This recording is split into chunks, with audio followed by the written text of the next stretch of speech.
What do you get when you cross a know-it-all newspaper columnist with an awkward, unsophisticated everyman? Yeah. Well, I'm just not sure about that right now.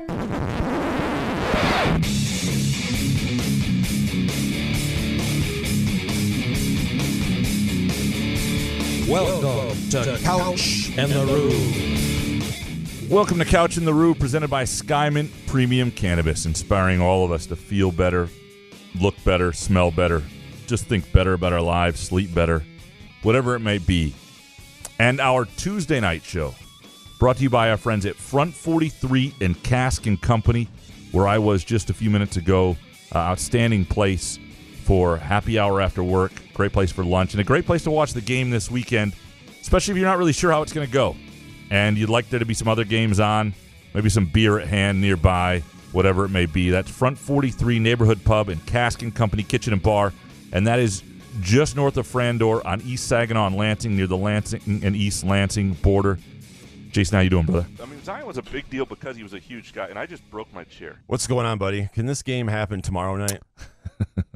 The Michigan State game, seriously. It's time. It's been a week and 2 days. Like, I just can't do it anymore. They can't do the bye before it anymore. They've got to just go right to it. Yeah. Like I said, Thursday night, 3 days prep.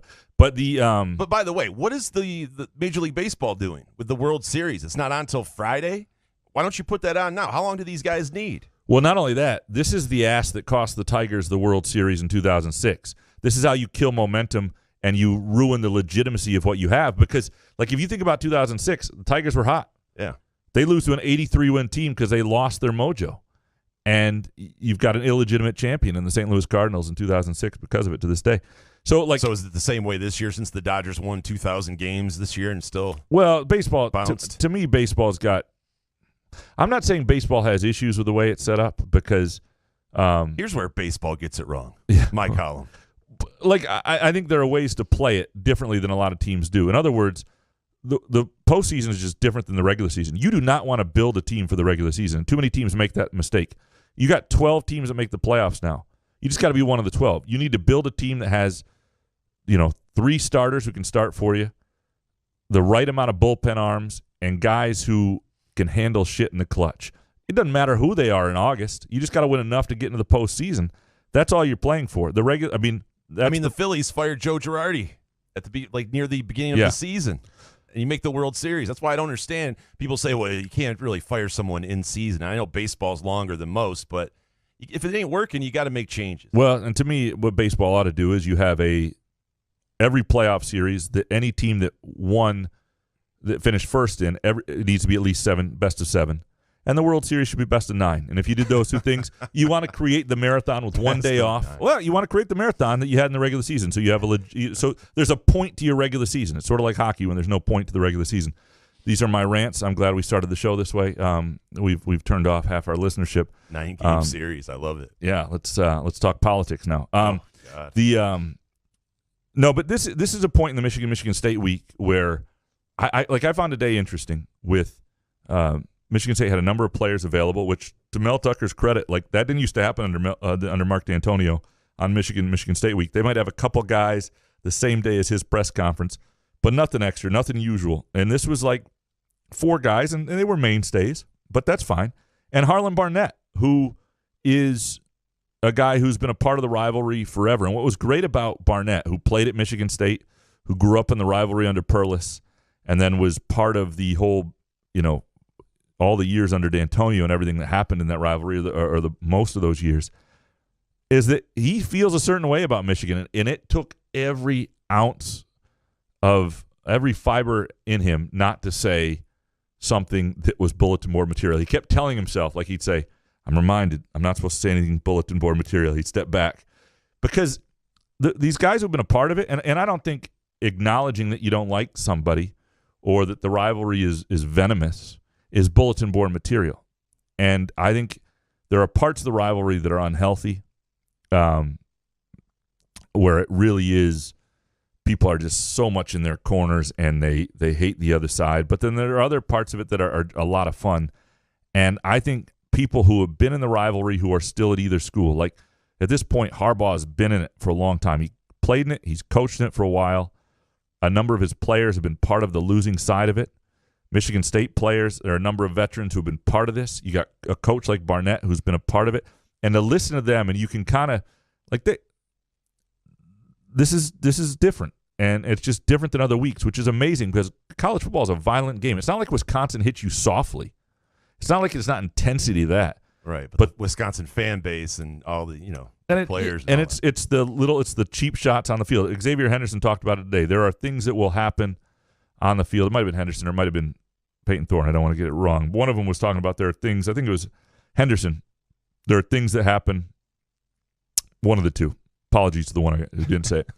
I mean, they look alike, so I can see how you can get that confused. I've been at Front 43 and Casting Company for a couple hours. Things happen. But there are things that happen on the field that don't happen other weeks. Little cheap shots, little bottom of the pile digs, extra emphasis on making it hurt a little bit on the tackle. Nobody helps anybody up. But why not do that week in, week out, though? I mean, treat every opponent like they're Michigan, I guess. I don't know. It just kind of, when I hear that as a fan, you're just like, okay, you're going to step it up a notch this week because of what? Because of why? You can be focused, but it's hard to hate an opponent like that because you can't hate Michigan. Like, part of the reason Michigan State's had success against Michigan all this time is because there is something different to them about it. And I think in one of the column I'm working on right now, I'm talking to a number of Michigan fans and, just talking to Harlan Barnett and some other people, like, how much this rivalry has changed in 15 years. And there is Barnett said this was the first summer he'd heard people on the Michigan side talk about how important winning this game was. Now, I don't think it's the beginning. I think that's been around. I think Michigan fans have cared. I think people have cared for a while now. But it has changed a little bit, and it is different on that side. And it's what we got into the other night. I think this is a week that for a lot of Michigan fans, if they don't cause pain, there will be zero satisfaction. This cannot be something that's close that they just win. Yeah, if they win, they'll be relieved because the losing would be catastrophic. But the only way there's actually satisfaction is if they're able to inflict pain and feel like their program is in a very different place than where Michigan State is. Where do you think Michigan fans could turn on Harbaugh if Michigan State wins and then they don't beat Ohio State this year? Are Michigan fans back hating Harbaugh? Yeah, it would not take much. Okay. Because he beat Ohio State 1 year. Because that can't be enough. And they lost to Michigan State. To lose to Michigan State 3 straight years and have one win against Ohio State in that time, it wouldn't be enough. People would be, and it would be kind of a waste, to be honest, because there is no excuse for this Michigan team to lose to this Michigan State team. They're a better football team. And when I look at some of the, subtle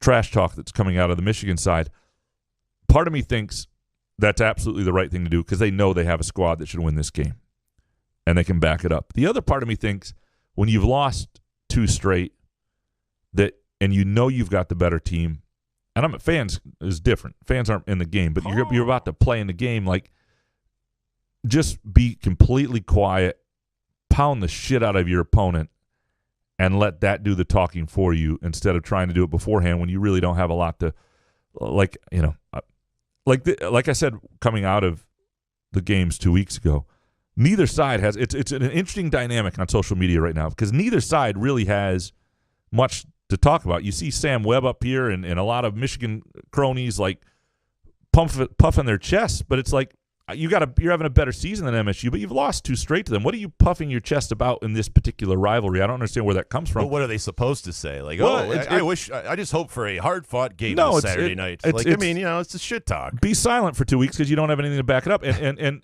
Michigan State, Michigan State on the flip side, might be on the verge of an annihilation. So maybe you probably don't want to talk too much either, even if you have recent history on your side.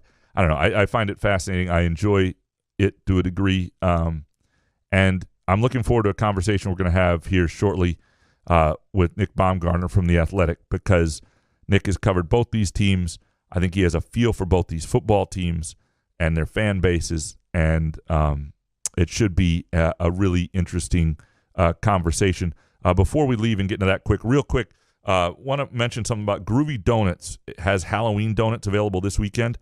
And all of their Halloween donuts that have been presented all month are available this weekend. It is a good idea to pre-order those for Thursday through Sunday if you want Halloween donuts this weekend. just to make sure they have the right amount left for you. Go to groovydonuts.com to do that. And if I've never mentioned it before, the Skymint Groovy Donuts pairing is about as good as it gets. All right, we're going to take a quick break, come back with Nick Baumgardner. Couch in the Roof, presented by Skymint Premium Cannabis and Front 43 Neighborhood Pub in Cask and Company.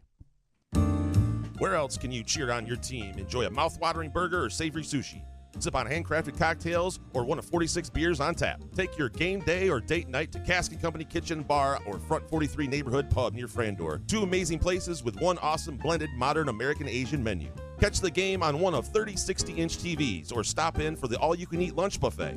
Enjoy happy hour or elevate your night out at Cask and Company or Front 43 on East Saginaw in Lansing.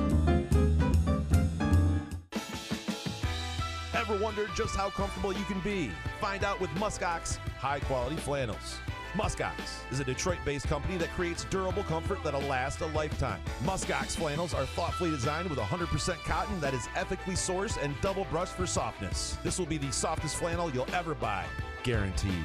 For every $100 purchase, Muskox will donate $10 to the Alaska Wildlife Conservation Center. Get comfortable this fall and winter with Muskox flannels. Learn more or order yours today at gomuskox.com. Firekeepers Online Casino and Sportsbook is the site to play. Get your Vegas on right now from your phone, tablet, or laptop. All the hottest slots and tables, plus sports betting featuring in-game wagering. Download the app at firekeeperscasino.com. Go with the name you know. Firekeepers. Terms and conditions apply. Must be 21 or older and located in Michigan.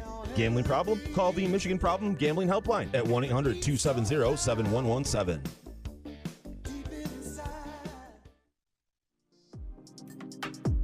Wherever you are on your cannabis journey, let Skymint Premium Cannabis be your guide, your friend, and your place. Whether you're curious about cannabis or a seasoned connoisseur, Skymint's knowledgeable staff will help you with a vast selection of products to choose from to fit your needs. Skymint believes access to the best cannabis helps people do good and feel good, so they grow it right here in Michigan, giving you high-quality, locally grown cannabis at highly accessible prices. Visit skymint.com for special offers and location information throughout Michigan, and use the promo code CouchAndRube20 for 20% off your first visit. Skymint Cannabis. You'll love this place. Find our live stream, podcast archives, as well as show, affiliate, and sponsorship information at our website, spotlightmediastudios.com.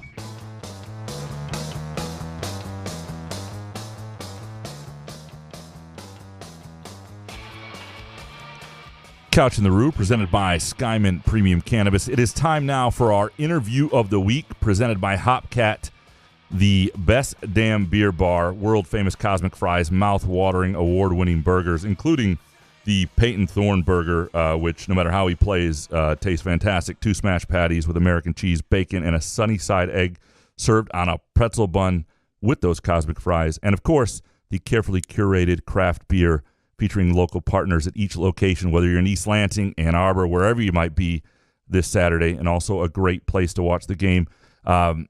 Delighted to be joined now by Nick Baumgardner, senior writer for The Athletic, who has covered this warped little rivalry a few times and been around it. And how you doing, Nick?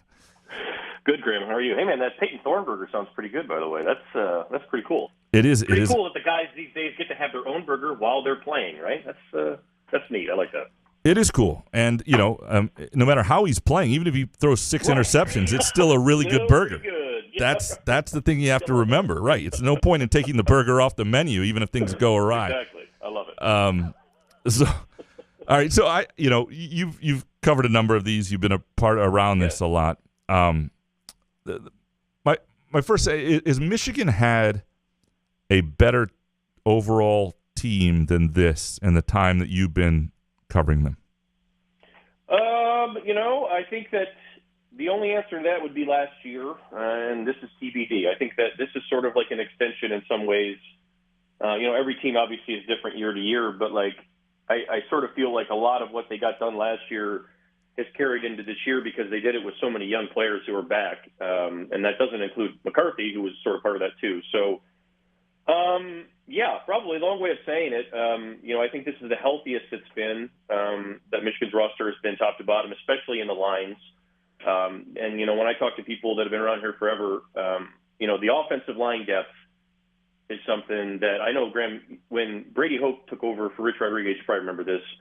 One of the things he complained about more than anything, and, Brady was good at finding his narratives, and, some of them were real and some of them were BS, but one of the things that he complained about a lot, which was real, is that when he took over, they had 6 scholarship offensive linemen left.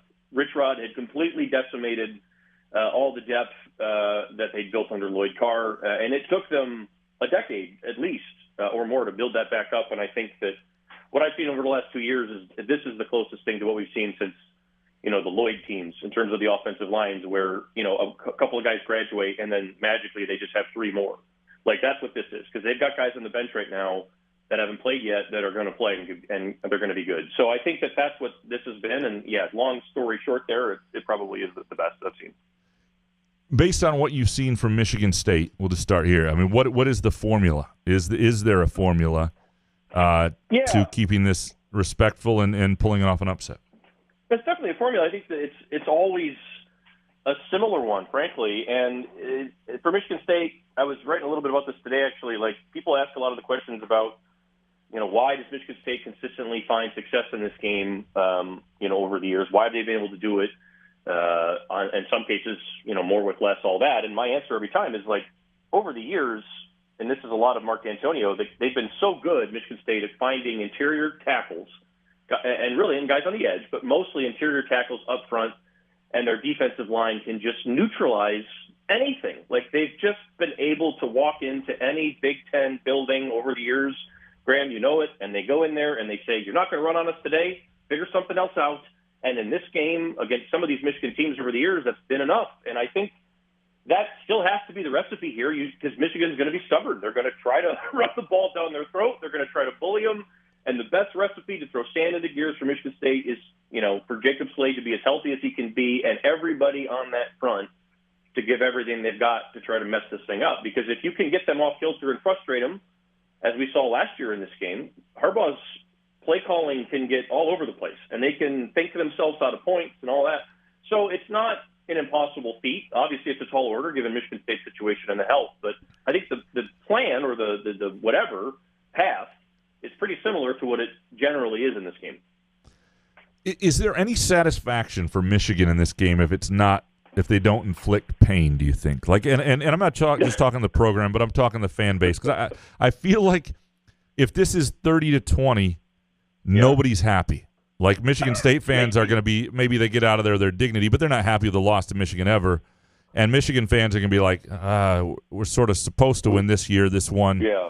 That's not really great. Nobody's happy at 30-20. It's interesting you mentioned that. I think, 5 years ago, remember the 2016 game? This is exactly what this feels like, right? That game was same thing. It was 30-20. I think it was the final score, and Michigan fans were kind of like, "What the hell is that? That was lame. We didn't like." I do think, though. So I can see where you're coming from in that sense, but I do think, Graham, I think this game has, in some ways, I think it's sort of graduated beyond that. The Michigan people have seen Michigan State beat them so many times now. And I know that it's been in different ways, but in some ways, like we just got done talking about there, the plan is usually been similar. And it's happened enough to where I think that a lot of Michigan people have just sort of come to the reality grips here and have been like, this is just a game that you're going to have to grit through no matter what happens. And it might always be ugly. I think after Mel Tucker beat him the first time in 2020, I think a lot of people around here were like, it's probably always just going to be like this. This is just how it's always going to be no matter what. And I think a lot more people now think about it like that than they did maybe 5 years ago. But I think I agree with your original point, though. They just lost a couple in a row here that were really painful for them, I think, to swallow. And if they don't get – this feels like that. They're out for blood a little bit because of what's happened in the last couple of years and all that sort of thing. So, yeah, it could be. But usually when that happens, too, that can cause problems when you're trying to blow someone out instead of just trying to win the game. Right. No, if you can't push somebody the beauty of football is it happens in the trenches. And if you can't push somebody around, you can't dictate You're that. not blowing them out. Right. And if you can, you might. And those sort of things. I do think, and that's one of the things that fascinates me about this year, the idea that, in a sense, if you're Michigan that has lost, a fair number of these games in the last decade plus, and you're trying to take hold of it a little bit, the only way to really demonstrate where your program is versus another one is to do it emphatically. But I also wonder, as somebody who's been around it a lot, how much you think the respect or perception of Michigan State changed from the Michigan side. And it may not always show itself. If you're on Twitter, you may not notice it. But you know what? Like, there's just a greater respect for MSU from the Michigan side than when you first started covering them. Absolutely, yes. I think that, and as much as Michigan State people dislike Jim Harbaugh for all the reasons that they probably, are probably justified in not liking him and being annoyed by him, I think that Harbaugh, frankly, has brought some of that. I think if you look back at a lot of just the football comments that he made early on, and I don't think they were done out of I'm trying to soften him up or whatever. I think the respect was there because everybody saw what D'Antonio did with the program. I mean, anybody who lived around here or grew up around Michigan, and Harbaugh is no different. He's from here. Anybody who grew up around here and saw this and saw the task that was in front of a Michigan State head coach throughout the 80s and 90s and into the 2000s, and then saw what D'Antonio did. You can't look at that and objectively not, say that was an amazing coaching job. I think that's what he said. That's one of the best coaching jobs I've seen in, my lifetime as a college, in the college arena. So I do think that the respect level of this is a program that can and will beat you if you are even a little bit off today. Not like it used to be maybe 25, 30 years ago where you can sort of sleepwalk. There's no sleepwalking here. None of that. And I think that it probably for Michigan took a coach that was secure enough in himself, frankly, Graham. If we think back to Brady, Hoke, and those guys, he used to get asked that question all the time. And after a while, you feel bad about it for him because you're like, what's this dude supposed to say? Harbaugh, I think it's he played all this stuff. He had no problem admitting that this was Michigan State is one of the top programs in the country. He said that since the start. And I think his guys, as much as the sniping happens, like you said, on Twitter and everything else, I think that the players here now, way more than it was when I first got here, they get it and understand that, man, this is not a game that you just limp around or do whatever with or make fun of or whatever, or you're going to lose and it's going to be really embarrassing, really embarrassing. So I think that's back, and I think that that's probably where it needs to stay. Yeah, the worst case is probably the Joe Bolden stake in the grass in 2014. Yeah, It was right. What are you doing, guys? Not the clutch move there. No. From a football standpoint,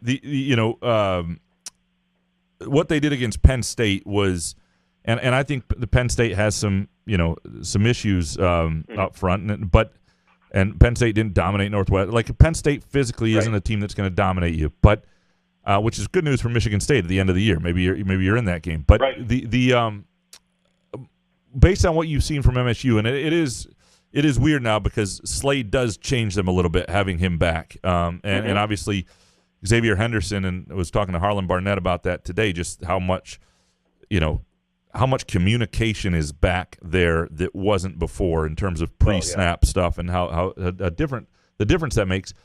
Still, given what you've seen, is Michigan State in a spot where the same thing that happened to Penn State might just happen to them? Yeah, that's the worry, if you're Michigan State. It's a depth thing. I got a question. I was doing a mailbag later in the week. I got a question about that from a Michigan State fan who was the fear on the Michigan State side in this game was that Michigan's offensive line has maybe gotten better than where it was last year, and Michigan State's defensive front, which seemed to have an answer, for that line to a degree. I mean, the rushing numbers weren't absurd last year. I think they hung in there, has sort of regressed. And the answer that I gave on that one a little bit is when they're healthy, inside, Michigan State's interior is as good as it gets in this league. No one is going to tell me different on that one when they're healthy. But they're not healthy, and that's part of the problem here. And they don't have a lot of depth, and the edge guys have been a concern here this year. You don't have a lot of guys this year up front for Michigan State who can create pressures by themselves on the edge. You don't have, Willikis or one of those guys that's just going to take. You have to commit two guys to him. Or you have to have a plan for him. There's really nobody on the edge here for Michigan State that you have to really think long and hard about how are we going to block him? How are we going to solve this today?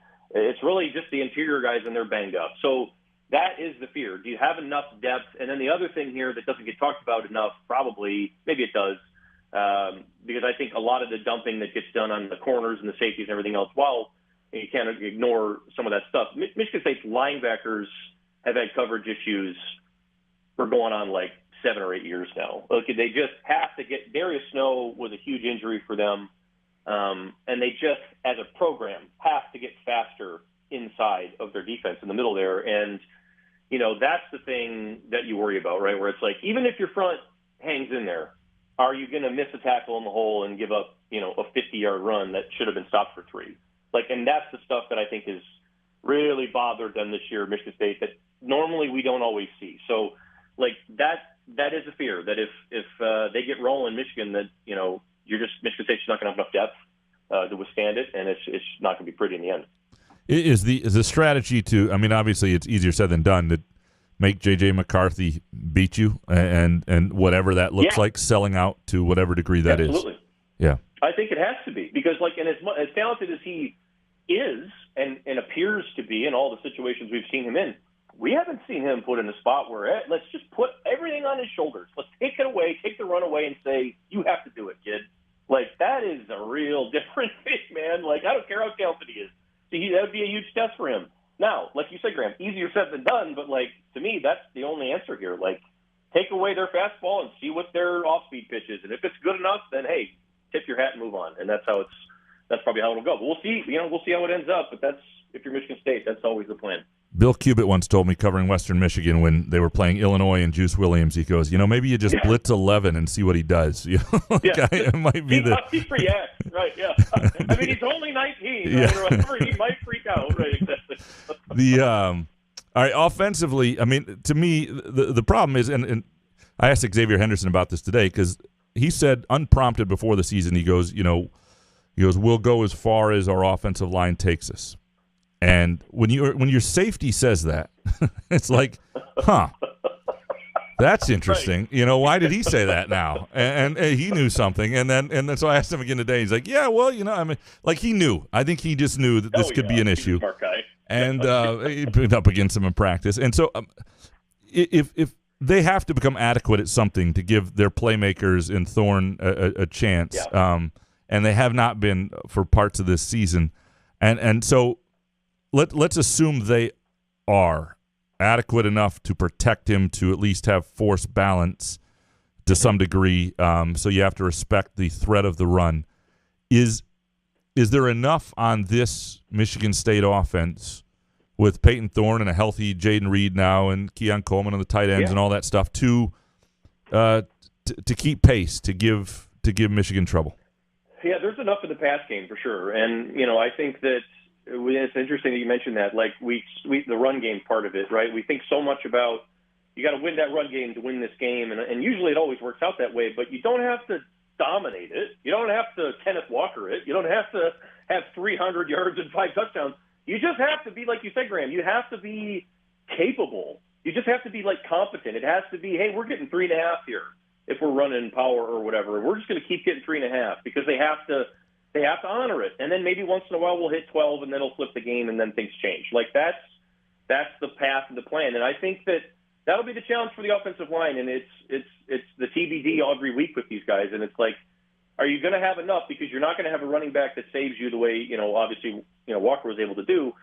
But if you give these guys enough room, they're going to block, get what's blocked. And I think that, like you said, if you're able to keep them out of, obvious pressure situations where they're bringing the house and really making it difficult for you, then Michigan State absolutely has, the talent and the weapons on the outside to make life difficult for not only Michigan, but for most teams in this league. And I think that that's probably the most frustrating thing for Mel Tucker right now. And that's why I think that a lot of Michigan State fans are probably more mad than maybe they even thought they'd be, because you're seeing guys out there that are really talented like Reed, and Reed's not coming back. And it's man, if the other side could just do its job and everything could work together, you see where this is a talented team that's just a little thing here, little thing there, and that happens in college football. But that's the whole thing right now, and that's why it's been a frustrating year, I think, for Michigan State.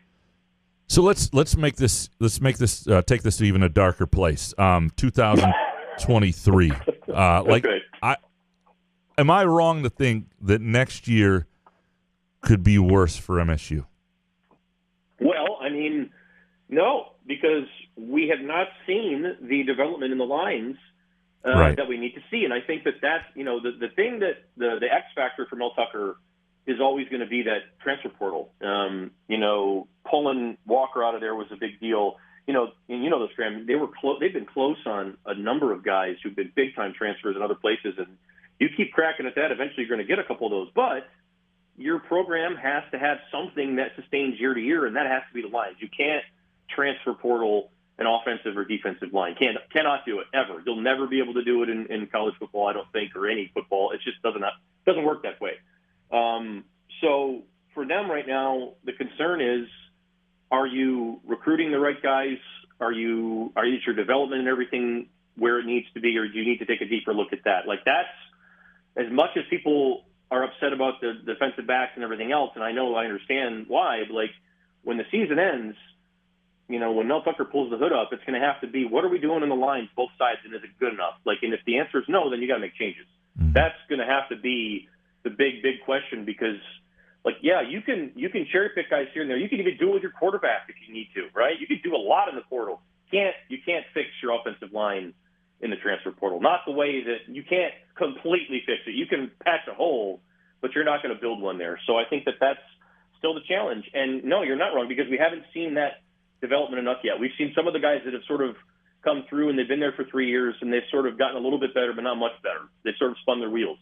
So now we're questioning that, and I think that's fair to question, and I think that's something they have to prove. Yeah, we haven't seen them play any of the redshirt freshmen yet, which, look, offensive line is a position that takes a minute. I'm not saying it. And for sure. And the true freshmen especially, and again, if you'd have to be a moron to blow a redshirt on a true freshman this season. So, right. let's see what happens at Illinois when there's 4 games left and you're no longer blowing a red shirt by giving a guy time. So that'll be a better sign of who might be ready and who might not among young guys. But yeah, no, I think fans need to buckle up and understand that this is not, and this is the it's a long-term deal here. Yeah. I think last year was lightning as much as anything else, and it was good coaching and good everybody doing what they needed to do at the right time. And that's why you can have those seasons, but like, the way that this is going to be consistent, and for them to get all the things that Mel Tucker talks about getting at Michigan State, being in the playoffs, chasing Big Ten titles and national titles, your lines have to be at like a top 5, top 10 level. No question about it. No, non-negotiable. And anybody that knows anything about football can tell you right now that they're not there, and they have a long way to go for that. Let me get a Lions question in here while we have you. Yes, what do you make of what you've seen here? Do you think everybody is in agreement in the organization probably by now that Jared Goff is not the long term? Do you think there's and do you think there is concern about Dan Campbell? I don't know if everyone's in agreement on the Goff thing. I mean, I think that the evidence should be mounting. I think that there are plenty in there who think that he's not the guy. I don't know if all have quite arrived on that yet, but I think by the time the season ends, it's going to be, if you look at it objectively, based on the guys coming out here and everything else, I think we always sort of knew this, that this draft was going to be the one that you have to make the decision now. You have to either bring in somebody and give it over to him, or punt on that and maybe even re-up Goff for another couple of years if you think that's what you want to do. I think that obviously the move would be you have to draft someone and start over. I think that's kind of been the bridge plan and everything else the whole way through. And I think that that's still all on the table for them if they want to do it. As far as the Campbell thing, I think that probably maybe yes and no. I think that there's a lot of it is not surprising at all. A lot of it is expected. They were ripped down to nothing in terms of the rebuild and everything else, and had to go through a year last year where they had, frankly, they had a team that could have easily gone winless with their talent roster last year, all that sort of stuff. So, that's all to be expected that they're struggling, and none of that is a surprise. But he makes decisions in games that are sometimes not rational, and sometimes it looks like they come from a place of frustration, and he's not the only one. And I think the whole staff sometimes feels like it rides that line a little bit too much. And so I don't think it's concern, but I think it's like there's something there with Dan where I think that as they go forward, it's he has to continually, I think, look inward and sort of understand that he is not a normal head coach. And, he has to adapt and change and tweak and, self-correct a lot more probably than others because he's a different type of guy. They coach different. They do things different. And if you're going to do that, it has to work, better, and you have to be sort of self-correcting. And so when we see some of those repeated errors, with decision making in games, that's a concern that hasn't cleared itself up yet. That can't be happening. But in terms of the rest, I think a lot of it is expected at this point, and we'll kind of see how the draft goes. Nick, you're a beautiful man. I appreciate the conversation all the time. So we'll talk. So good luck with that mailbag. I can only imagine. So. I appreciate it. You can read that, by the way. You can read Nick's work at The Athletic. Follow him on Twitter, of course. Nick Baumgardner, senior writer for The Athletic. We appreciate his time. That is the Hopcat interview of the week. Go to hopcat.com for location information, including Lansing, Ann Arbor, Detroit, Kalamazoo, Grand Rapids, Indianapolis, you name it. There's a Hopcat just about everywhere, and a local feel with great vibes, and the Peyton Thorne Burger just about wherever you go. So, Jason, anything you take away from that? A lot to unpack from that 69 sesh. Now, if I were Brad Holmes, I would set up a lie detector test and hook up people to it, my staff, and say, do you think Jared Goff is the guy? And if they're 100% truthful when they say yes, they're fired. But it doesn't matter what they think. It matters what Brad Holmes thinks, right?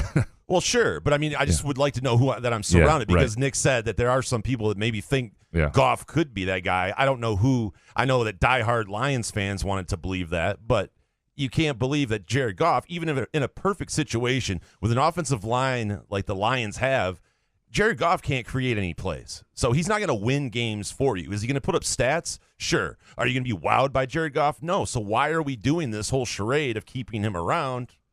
I just don't get it. It's just a terrible place to be as a Lions fan where you're rooting against your own guys because you don't want them to be the future of the team. So why not have a guy like Kenny Pickett in there who's, I don't care if he's throwing 15 interceptions. How many did Peyton Manning throw his rookie year?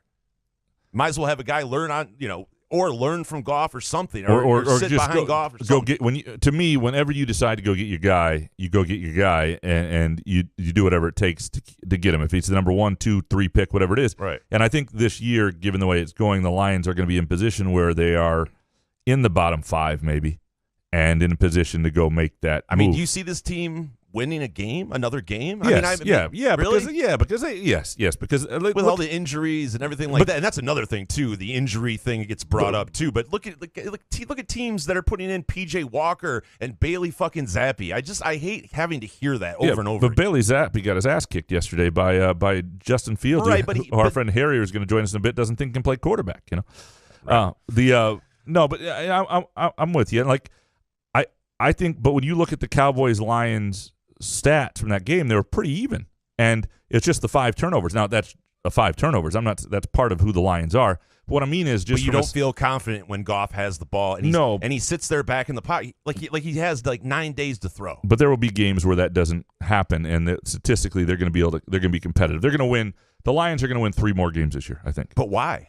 What? I'm not want saying they should. to? No. You don't want them to, but they're going to. Okay. They're going to just to. And I do agree with you guys, the Michigan State thing, that Michigan State has to just try one thing, and if it fails, you get blown out. Good game. See you guys later. Right? I just think that's how you have to do it instead of trying to come up with some crazy game plan. To me, you got to try everything you can to just take away the run. And if your offense isn't flowing, I mean, look at what the Bears did last night with Justin Fields, running some kind of bunch plays, some run plays, some RP. I mean, just run past option plays that you have to try to get the ball into some of these guys' hands. And here's the thing: for most of the year, you look at like Peyton Thorne's on the run, he lowers his shoulder, and you go, "What are you doing? That's your quarterback." Right. But this is the game. You're not saving yourself for anything else. Right. Like this is the game. And so if you're going to lower your shoulder, you're going to send your quarterback on the run. You're going to take some chances. This is the game. We'll see if they can, what comes of it. And I think they are. I mean, the players are going to let it all hang out for this game. But I just think that if you come up with a scheme offensively to try to get the Jaden Reed the ball and somebody, Keon Coleman, or try something unpredictable and outside the box against Michigan, it's the only way that they're going to win the game. And I think they've got to, but I do think they've got to force. I don't think they have to reinvent the wheel. I think they've got to force balance as much as they can. But the problem that you have is you can only force balance and have a few 3-and-outs when it doesn't work if your defense is holding up. Yeah. Because then you wind up in a situation like they were against Ohio State. So we'll see where that goes. We'll talk about it more with your Groovy Donut Twitter questions on I got to say, Thursday. I'm being talked into Michigan State, plus now it's up to 22 and a hook at some books. I got to say, I just think that Michigan's just going to try to run the ball down Michigan State's throats, and if Michigan State can somehow get an early touchdown plus 22 and a hook, I mean, do you think it'll get higher? as the week goes on? No, I think it's staying right here. Yeah, and I've seen it go down to 21 some places. It's been all over the place. Okay. I'll check what Firekeepers has at right now. And let's take a break. When we come back, we'll have Harry with us, and we'll get into this Couch in the Roof presented by Skyman Premium Cannabis and Front 43 and Cask and Company. Hopcat exists at the intersection of great beer and delicious food, complemented by music, art, community, and comfort. Home to a best-in-class beer experience served by craft beer experts. Guests can expect a casual, inviting local gathering place with some of the best damn burgers and fries you'll find in Michigan. Hopcat is proud to be an official sponsor of Peyton Thorne. Show your Spartan pride by ordering the iconic Peyton Thorne burger, created by the man himself. There is no better place to watch any Michigan State game other than the 50-yard line at Spartan Stadium. Stop by any of our locations: East Lansing, Detroit, Grand Rapids, Ann Arbor, Kalamazoo, and Holland. To plan your next trip to Hopcat, visit hopcat.com. Firekeepers Online Casino and Sportsbook is the site to play. Get your Vegas on right now from your phone, tablet, or laptop. All the hottest slots and tables, plus sports betting featuring in-game wagering. Download the app at firekeeperscasino.com. Go with the name you know. Firekeepers. Terms and conditions apply. Must be 21 or older and located in Michigan. Gambling problem? Call the Michigan Problem Gambling Helpline at 1-800-270-7117.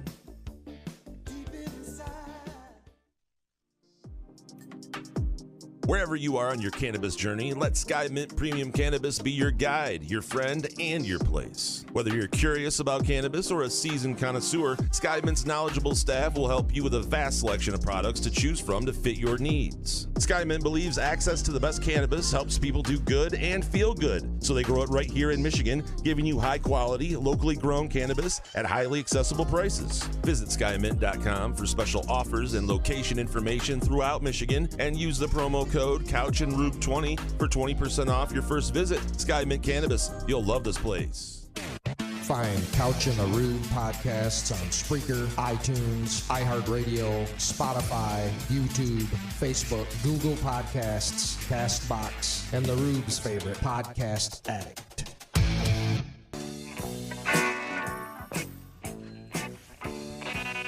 Couch in the Roof, presented by Skymint Premium Cannabis and Front 43 Neighborhood Pub and Cask and Company Kitchen and Bar.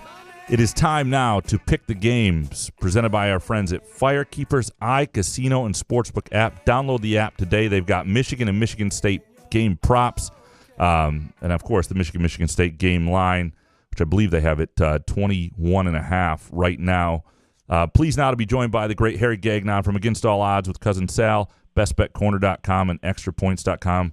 Harry, how you doing, brother? Hey, what's up, guys? How you guys doing? Well, better than people who hate Justin Fields. That's all I know. So, yeah, that was rough last night. The NFL's rigged.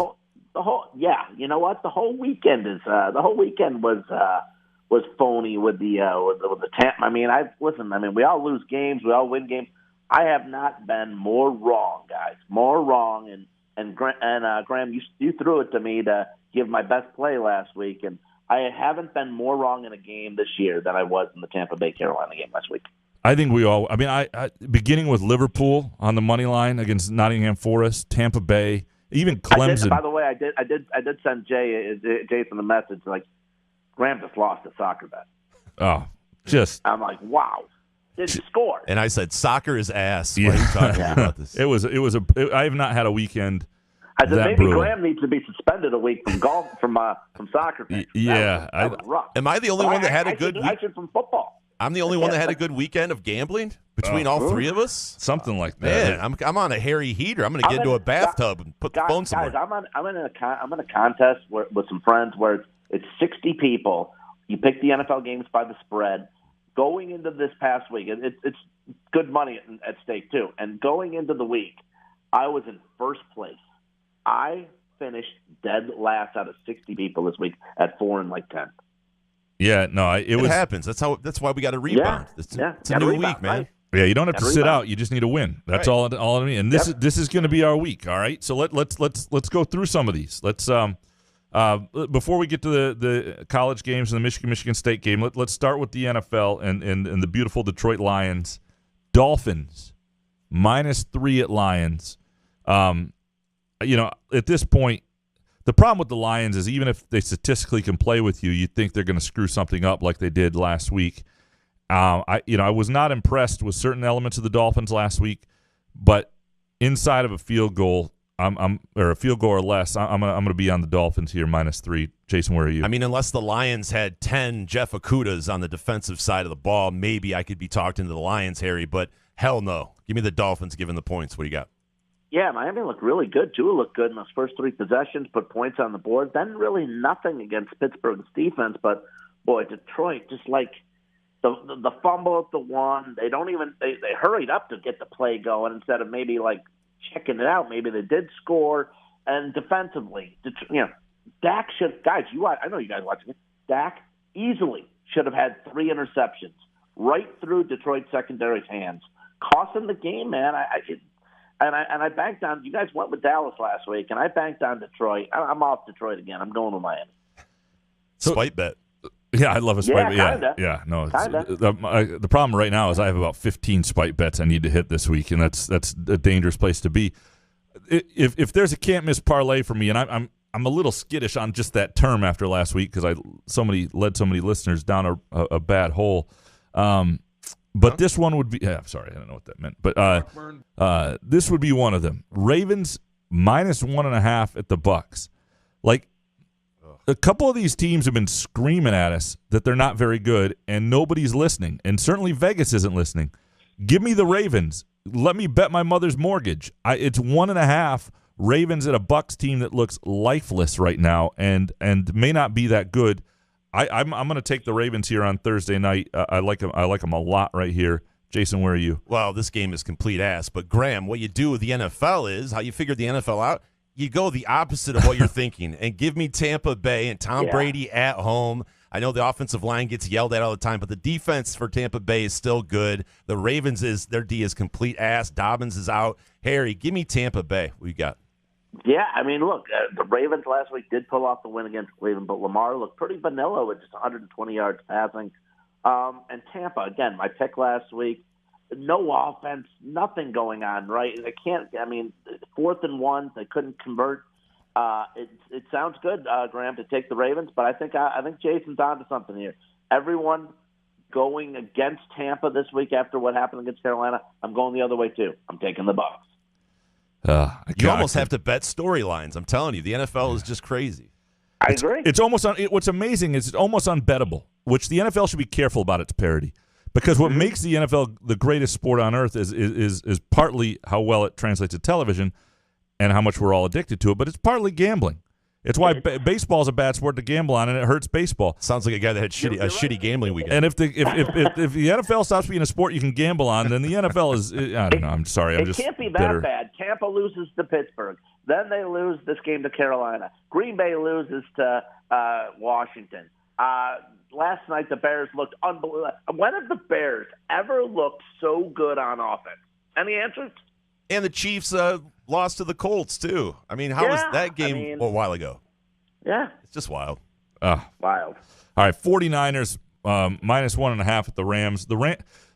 Here's another one where, the Rams suck against the 49ers, except for once. Like, the last 10 times, they've been awful.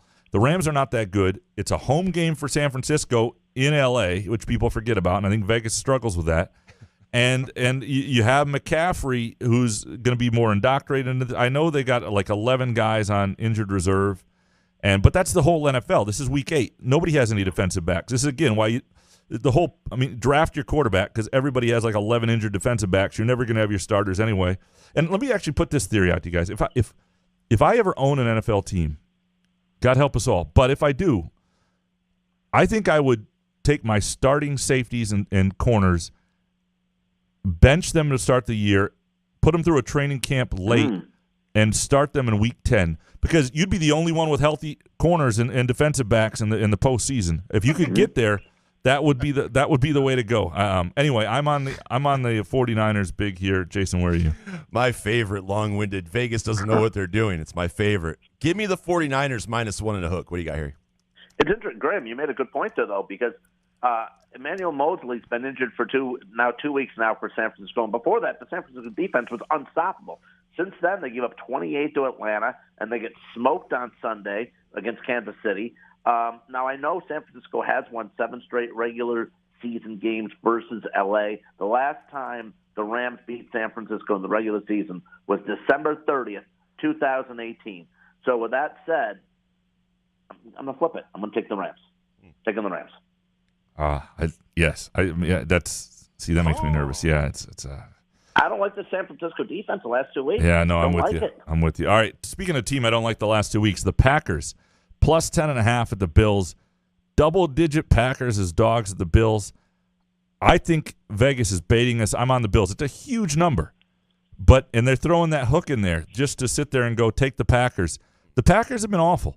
But they're a big enough brand that the Bills will be motivated. If it's either a primetime game or it's the key 4 o'clock game, whatever it is, I am on the Bills here, even though it's a big number. Jason, where are you? Yeah, the Packers are ass, but give me Aaron Rodgers and 10 and a hook. I can't do it. I think the Bills win the game, obviously, but give me that 10 and a hook. It's too fat. What do you got, Harry? It's interesting after the post-game interview with Aaron Rodgers saying this might be the best thing for the team that they are underdogs heading to Buffalo. Wow, I mean, that's the best you got, Aaron Rodgers? I mean, heading into, I just don't see it. I hate laying the 10.5 here, but this Bills team is different from everyone else. They're different from this Tampa Bay team. They're different from other teams in the center. They can roll it up on offense, especially at home. I'm taking the Bills. All right, I'm with you there, Harry. I think there's something really wrong with the Packers, and Washington looked pretty good on offense last week with Heineke after the first quarter. Well, and the other thing is, you were a big Vikings proponent, and they haven't always looked great, but they might run away from this division unless all of a sudden what we saw with the Bears is real.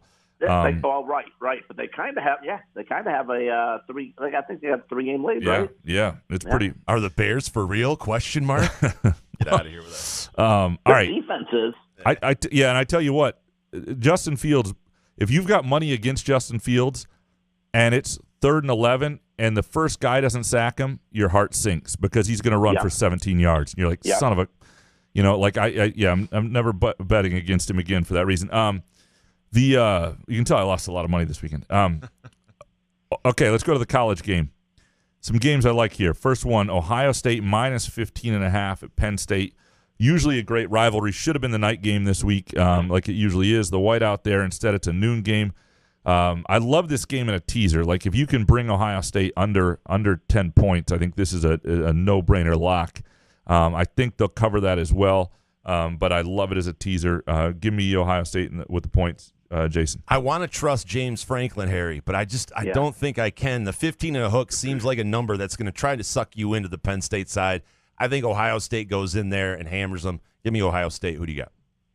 Don't love this, but it took Stroud. I know he wound up with 4 touchdowns last week against Iowa, and I had the Buckeyes, but those touchdowns came kind of late in the fourth.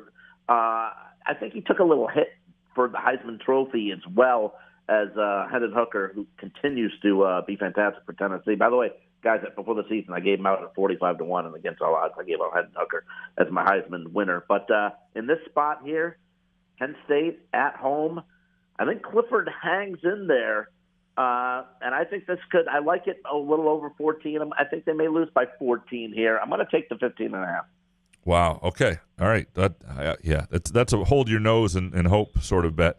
But I get it. I mean, that's a big number. 15.5 at home for Penn State in a rivalry game.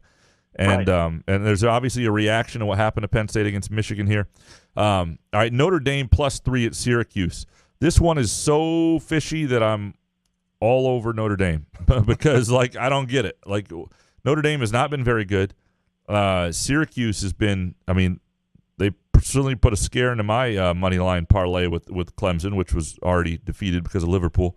But I don't get this one here. At Syracuse, just 3 points. Give me Notre Dame. Yeah, if you take out the Stanford game, guys, I think Notre Dame has shown, last week against UNLV, I thought the under was going to hit in that game. They scored 44 points. They beat BYU, beat UNC at UNC. I just don't like your boy Dino Babers, Harry. The guy doesn't know how to manage a clock. Give me Notre Dame +3. What do you got? A lot of these coaches in college don't. A lot of things I don't understand why teams don't bleed the clock a little bit instead of when they're winning games late in the fourth. But you know what? I'm going to take my cues. I think they played really tough against Clemson last week. They probably should have won the game. They forced 4 turnovers out of Clemson. I'm going to take Syracuse. I'm going to lay it here. All right, Kentucky plus 13 at Tennessee, and I really like this Kentucky team at the beginning of the season. I love this Tennessee team, but this is too many points for this game. I think this is a spot where Tennessee's got bigger games ahead, and this is a good Kentucky team that will. It's too much for me. I don't trust Tennessee as a mature program yet, even though I'm impressed with what Josh Heupel's done there. It's a hold your nose type game because I think Tennessee's going to win it. But give me Kentucky with a 13. Jason, where are you? Hold your nose because that pick stinks, Graham, because Tennessee at home, I mean, Tennessee's been laying points on people, and I'm talking about big names. They're excited there. It's at home. Give me Tennessee. Who you got here? Kentucky's got a good quarterback in Will Levis, and they got a good running back in that Rodriguez kid too. But this Tennessee team, I mean, again, Hooker's been fantastic. I know they play Georgia next in Athens. Could be looking ahead here, but yeah, they're almost like the Ohio State of the SEC. They just keep rolling it up. They keep putting up 40, 48, 55, 60 points.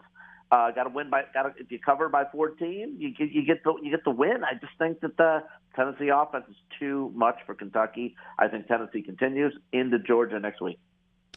All right, the game of the week nationally, the game of the week in the world. Michigan State plus 21.5. For our sake, we're going to do 21.5 here at Michigan. Again,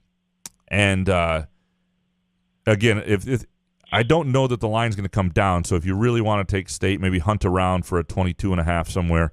Plus 21.5 at Michigan. If I had like bazooka to the head, and I've been wrong on this game again regularly, picked Michigan to win it 7 straight years now. And Michigan State's won 4 of those, okay? So I don't know what the fuck I'm talking about. And this is a rivalry that often there's just something to it, even when one team looks like the better side. That said, I think Michigan is focused. I think they're out for pain, and I think they're going to inflict some. Make it Michigan 42, Michigan State 14. And I don't do math on weekdays. So yeah, cover the spread. That covers the spread. That's 28 points. Give me the Wolverines covering. Jason, where are you? Well, we talked about Purdue and Wisconsin, and Purdue hadn't beaten Wisconsin in 15 tries, and when was a better opportunity for Purdue? I feel that's the same way for Michigan. I've been wavered on this. Maybe Harry can change my mind, but as of right now on Tuesday, Harry, give me Michigan minus the 21 and a hook. Who you got? Yeah, it's kind of right from last year, revenge game. Michigan against Michigan State. Kenneth Walker led Michigan State to a victory over Michigan in the second half. I think Blake Corum returns the favor here. I got Michigan winning by 28. Yeah, so we're all in the same boat there on Michigan. Look, it's not a game that I would unload, my entire bank account into if I were anybody. If I were advised, I mean, I've just seen weird things happen in this. In what Michigan State showed 2 weeks ago could be more real than we realize. And could you tease it to a number on the Michigan State side to where you would take Michigan State? No, I think I would be more likely to tease it the other way. Okay. So if I were telling somebody to tease one, because this game could go really awry for Michigan State and get out of hand. If Michigan State can't stop Michigan from running the ball, it could turn real bad. Michigan put up double nickels in a heartbeat, right? Yeah, and I think if you can get if you can find a third team with a 10-point teaser, a lot of books offer a 10-point teaser. I think Michigan at minus 11.5, Ohio State minus 5.5, and then find a third team out there. Maybe it's Tennessee minus 3 against Kentucky. That's not a bad play, but there might be another game. Like that's that sort of thing where you feel really, really good. And, of course, I felt great about that with Tampa Bay, Liverpool, the Patriots, Clemson, bunch of other. You're talking up the Irish a little bit. How about the Irish at 13? Yeah, I'm skittish. But I do have, Harry, I've decided I'm back on the bandwagon. I got a can't-miss parlay for you. Okay. I want to see what you think about this. I'm even going to throw in a fourth team. just to get arrogant. It's all, and I'm not even going to mess with that football game on Thursday you talked me out of. Now I'm scared to death of that. But it's all Premier League, okay? It's this week, Newcastle, home against Aston Villa, just minus 120. Man United, home against West Ham, minus 145. Crystal Palace, home against Southampton, minus 110. Those are the three. And then Man City at Leicester. And De Bruyne didn't start today, so he'll be fresh to go against Leicester City. Minus 360 just for good measure to pump up the juice even more. That is a plus 655 bet. Wow. I'm all over that this weekend in the Premier League. We're going to get it back. It's the weekend. It's the week to do it. So you took Leicester City? No, so I got Man City over Leicester City on the money line, just at minus 360. But the three that are more, it's Newcastle minus 120 against Aston Villa, Man United minus 145 against West Ham, and Crystal Palace minus 110 at home, all home and that's against Southampton. So did Crystal Palace roll last week? I have to look at what they did. The Premier League was kind of dead to me after a certain point last week. You guys can call each other after the show. Oh, no, they lost. Yeah. Talk side. Crystal Palace at home is a different team, though, and they're one of those teams that you don't want to mess with. You don't want to give on the road. They can upset somebody. They got the talent to upset somebody. Anyway, Jason's bailing on the whole show at this point. And then you got me betting Man City at 4:30 in the morning on West Coast time. Yeah, it's an early game. It's an early game. You know what I appreciate the most is that Graham had such a bad weekend that he's going to go, I'm going to add another team. There's a 4-leg parlay. Why not? Let's get that money back. I love it. Yeah. Well, Harry, we appreciate the heck out of you. Thanks for making time for us as always and setting us straight. And let's win some this week, okay? Let's get back on the winning track here, guys. Let's do it. You're a beautiful man. We'll talk to you soon. That's Harry Gagnon from Against All Odds with Cousin Sal. I am on a winning track. BestBetCorner.com and ExtraPoints.com. You're good. We appreciate Harry. We appreciate Nick Baumgardner from The Athletic. Thanks, of course, to Skyman. And this might be a really good weekend for Skyman if you're a Michigan State fan, just to be prepared. Also appreciate Front 43 and Cask & Company. Great place to watch the game this weekend. So if you're looking for a spot to drown your sorrows or share in the joy, whatever happens, Front 43 and Cask & Company is absolutely there for you. We'll be back Thursday night with your